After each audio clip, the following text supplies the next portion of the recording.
हरिओम। आप सभी को हमारा मुस्कुराता हुआ नमन। सुजस योग में आप सभी का मुस्कुराता हुआ स्वागत है और आप सभी को अंतर्राष्ट्रीय योग दिवस की बहुत सारी मुस्कुराती शुभकामनाएं।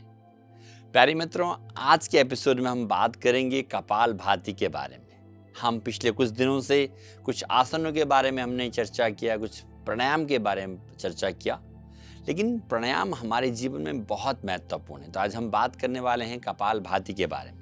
कपालभाति जैसे भस्त्रिका में क्या है कि हमारे डायफ्राम से ऊपर का भाग एक्टिवेट होता है, तो कपालभाति में हमारे बिलो द डायफ्राम एक्टिवेट होता है।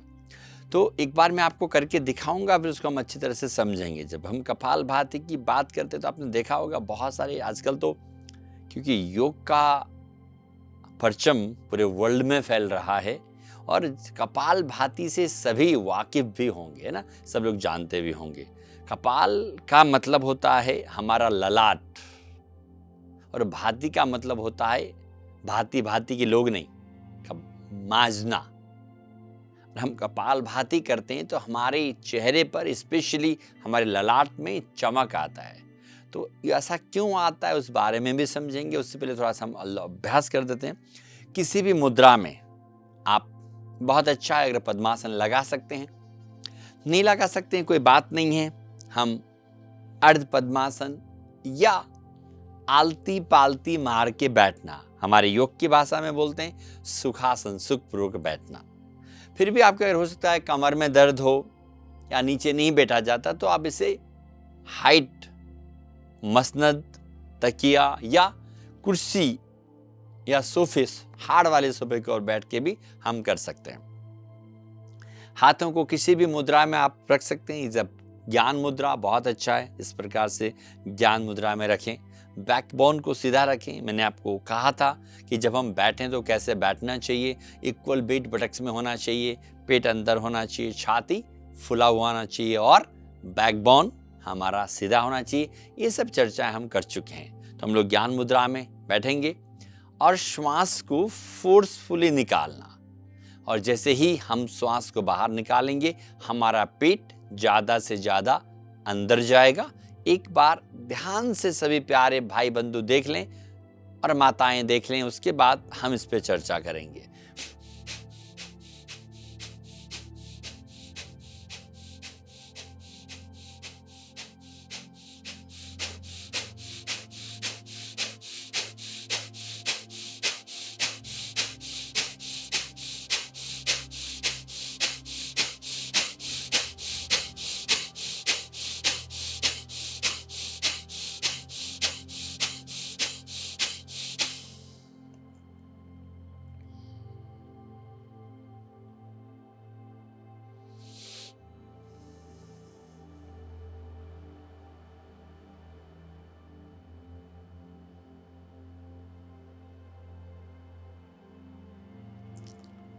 कपालभाति करने के बाद प्यारे मित्रों, ऑब्जर्वेशन।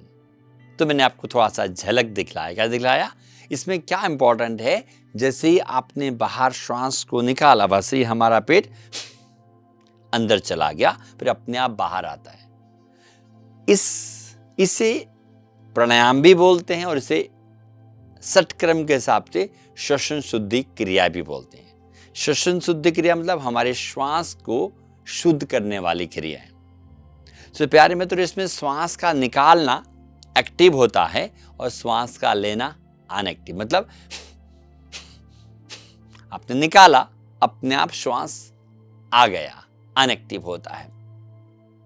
उसमें होता क्या है, जब आप कंटिन्यूसली श्वास निकालते तो हमारे बॉडी से कार्बन डाइऑक्साइड शरीर से ज्यादा बाहर निकलता है और ऑक्सीजन की मात्रा एक्टिव होती है। मतलब जब आप कपालभाति करके आराम करेंगे ना, तो आप महसूस करेंगे हमारी श्वास लंबी और गहरी हो गई है, पहली बात।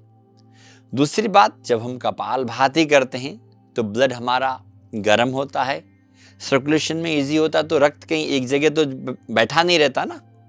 अगर मैं बात करूं कि अगर सर्कुलेशन की बात करता हूं तो गर्म चीज पतली होगी कि ठंडी, तो पहली बात तो गर्म चीज होगी तो पतली होगी।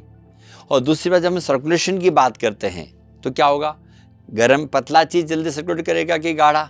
सीधी सी बात है, पतला चीज।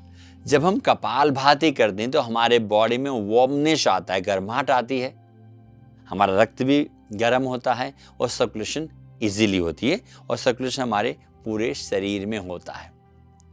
और सबसे इंपॉर्टेंट बात है, जब हम कपालभाति करते हैं, देखिए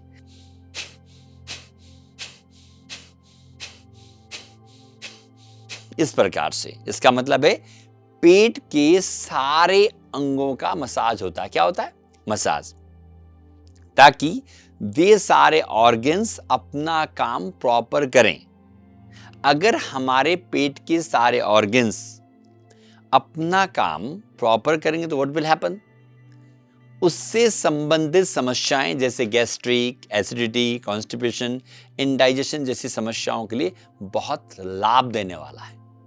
प्लस यूरिक एसिड या जेनेटिकल ऑर्गन से रिलेटेड प्रॉब्लम्स या हमारे किडनियों के लिए भी यह बहुत अच्छा है। कहते हैं ना, एक तीर दो निशाने, पर यहां पर तो आपने एक तीर, एक कपालभाति किया और बहुत सारे निशाने आपने लगा दिए, मतलब बहुत सारी समस्याओं का निदान होता है। और सबसे बड़ी बात है, कपालभाति से क्या बोला अपन ने? हमारे ललाट पे चमक आता है, और चमक आएगा तो ब्यूटी पार्लर का खर्चा खत्म। मैं लोगों के ब्यूटी पार्लर के खर्चा कम करने में ध्यान देता हूं। No need to go beauty parlour. So प्यारे मित्रों, ये था। अब हम ये सोचते हैं कि जब हम कपालभाति करते हैं तो ज्यादा फायदा क्यों नहीं होता है? जब हम आंखें खोल के हमारा ध्यान इधर उधर करके करते हैं, सपोज कपालभाति कर रहा हूं या कर रही हूं, मेरा ध्यान इधर उधर है, या मैं टीवी देख के कर रही हूं, मोबाइल के सामने बैठ के कर रही हूं, तो हमारा ध्यान फोकस नहीं होता। सपोज ऐसा मान लीजिए, मैं आपसे बात तो कर रहा हूं लेकिन मेरा ध्यान इधर है, तो क्या आप मेरे से अट्रैक्शन हो पाएगा? नहीं हो पाएगा। इसलिए जब भी आप कपालभाति करें तो हमारी बात है कि आंखें बंद करके होना चाहिए। मैं हमेशा बोलता हूं, या हम हमेशा बोलते हैं कि जब तक चीजों के बारे में समझ नहीं है, आप आंखें खोल के करिए। जैसे आपको समझ में आता है कि कपालभाति कैसे करना है, तो आंखें बंद करके करें। उससे क्या होता है? मानसिक शांति मिलता है, और हमें मानसिक शांति ही तो चाहिए। सब लोग चाहते हैं शरीर स्वस्थ है लेकिन मन कहीं ना कहीं अस्वस्थ है। आजकल मानसिक बीमारियां बहुत बढ़ रही हैं। तो एक बार वापस मुझे देखिएगा, आज देखिएगा, ताकि आप अपने आप कर पाएं। तो एक बार मैं वापस कर रहा हूं, आंखें बंद, बैकबोन हमेशा सीधा, आंखें बंद, और श्वास को फोर्सफुली निकालना, और जैसे ही निकालेंगे हमारा पेट अंदर जाएगा।